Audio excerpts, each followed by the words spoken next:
Wifi മോഡത്തിൻ്റെ range കൂട്ടാനായിട്ടുള്ള ഒരു ട്രിക്കാണ് ഇന്നത്തെ വീഡിയോ ഞാൻ പറയാൻ പോകുന്നത്. നമ്മുടെ വീടുകളിൽ സാധാരണയായിട്ട് വൈഫൈ മോഡം ഇതുപോലുള്ള നമ്മുടെ TV സ്റ്റാൻഡുകളിലോ അല്ലെങ്കിൽ ഡെസ്കിലോ അങ്ങനെയുള്ള ഭാഗത്ത് വെറുതെ വച്ചിരിക്കുകയായിരിക്കും. അങ്ങനെ വെക്കുമ്പോൾ നമുക്ക് ഈ ഒരു ഡെസ്ക് ഒന്ന് തുടക്കേണ്ട ആവശ്യം വരുമ്പോൾ ഈ ഒരു മോഡം നമുക്ക് എടുത്ത് മാറ്റി വെക്കേണ്ട ആ ഒരു സാഹചര്യം വരുന്നു. ശരിക്കും ഈ ഒരു മോഡം ഇങ്ങനെയല്ല വെക്കേണ്ടത്. ഇത് ശരിക്കും അതിൻ്റെ ബാക്കിൽ ഒരു ഹോളുണ്ട്, 2 ഹോളുണ്ട്. ആ ഹോൾ എന്തിനാണെന്ന് വെച്ച് കഴിഞ്ഞാൽ നമ്മുടെ ഭിത്തിയിൽ 2 ആണി തറച്ചിട്ട് ആ ആണിയിൽ ഈ ഒരു മോഡം തൂക്കിയിടുകയാണ് ചെയ്യേണ്ടത്. അങ്ങനെ ചെയ്യുമ്പോൾ കൂടുതൽ റേഞ്ച് നമ്മുടെ ആ ഒരു വീട്ടിലേക്ക് വരുന്നതായിരിക്കും. കാരണം ആ ഒരു ഭിത്തിയിൽ ആ ഒരു വൈഫൈയുടെ ആ ഒരു റേഞ്ച് റിഫ്ലക്റ്റ് ചെയ്ത് കൂടുതൽ റേഞ്ച് നമുക്ക് ആ ഒരു ആൻറ്റീന അതനുസരിച്ച് അഡ്ജസ്റ്റ് ചെയ്ത് വെക്കാൻ സാധിക്കുന്നു. അപ്പോൾ അതെങ്ങനെയാണെന്ന് ഇന്നത്തെ വീഡിയോ ഞാൻ കാണിക്കാൻ പോവുകയാണ്. വീഡിയോ മുഴുവനായിട്ടും കാണുക. ആദ്യം നമുക്ക് മോഡം ഇതുപോലെ ഒന്ന് ഊരിയെടുക്കാം. അതിനായിട്ട് ആദ്യം മോഡത്തിൻ്റെ ആ ഒരു കണക്ഷൻ വിച്ഛേദിക്കുക. ആദ്യമേ പവർ ഊരുക, അതിനുശേഷം ആ ഒരു വൈഫൈയുടെ കണക്ഷനും കൂടെ ഊരുക. ഓക്കെ, നിങ്ങൾക്കിപ്പോൾ കാണാൻ സാധിക്കും ഈ മോഡത്തിൻ്റെ ബാക്കിലായിട്ട് 2 ഹോൾ കാണാൻ സാധിക്കുന്നുണ്ട്. ആ ഹോൾ എന്തിനാണെന്ന് വെച്ച് കഴിഞ്ഞാൽ ഭിത്തിയിൽ ആണി തറച്ച് കഴിയുമ്പോഴത്തേനും ആ ആണി ഇതിൽ ഈ ഒരു ഹോളിലാണ് ഇൻസേർട്ട് ആക്കി വെക്കേണ്ടത്.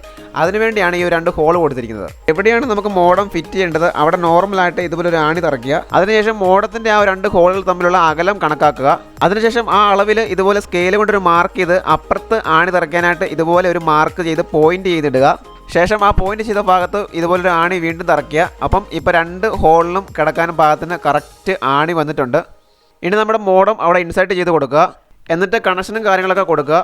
ഓക്കെ, നമ്മുടെ മോഡം ഓണായി വന്നിട്ടുണ്ട്. ഇനി ഈ മോഡത്തിന് റേഞ്ചും കാര്യങ്ങളൊക്കെ കുറവാണെന്ന് തോന്നുവാണെങ്കിൽ ഇതുപോലെ ഈ ഒരു ആൻറ്റീന, ഈ 2 ആൻറ്റീന അഡ്ജസ്റ്റ് ചെയ്ത് കൊടുത്തിട്ട് നമ്മുടെ ആ ഒരു റേഞ്ച് നമുക്ക് അഡ്ജസ്റ്റ് ചെയ്യാവുന്നതാണ്.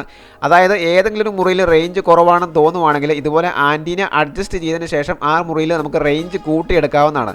ഇങ്ങനെ ചെയ്യുന്നതുകൊണ്ട് ഗുണങ്ങൾ മാത്രമേ ഉള്ളൂ. കാരണം നമുക്ക് ആൻറ്റീന അഡ്ജസ്റ്റ് ചെയ്ത് നമുക്ക് ആ ഒരു റേഞ്ച് ലെവൽ നമുക്ക് കൂട്ടാൻ പറ്റും. അതുപോലെ നമ്മുടെ ടേബിളിൽ ഈ ഒരു മോഡം ഇരിക്കുന്നതിനാൽ നമുക്ക് ടേബിൾ തുടക്കേണ്ട ആ ഒരു സാഹചര്യം വരുമ്പോൾ ഇതെടുത്ത് മാറ്റേണ്ടതായിട്ടുള്ള ഒരു വിഷയം വരുന്നുണ്ട്. പക്ഷേ ഈ ഒരു ഭിത്തിയിൽ ഇങ്ങനെ ഇരിക്കുമ്പോൾ ഇത് അവിടെ സേഫ് ആയിട്ടിരുന്നുള്ളൂ. പിന്നെ നമ്മളൊന്നും ഇതിനായിട്ട് ചെയ്യാൻ പോകണ്ട.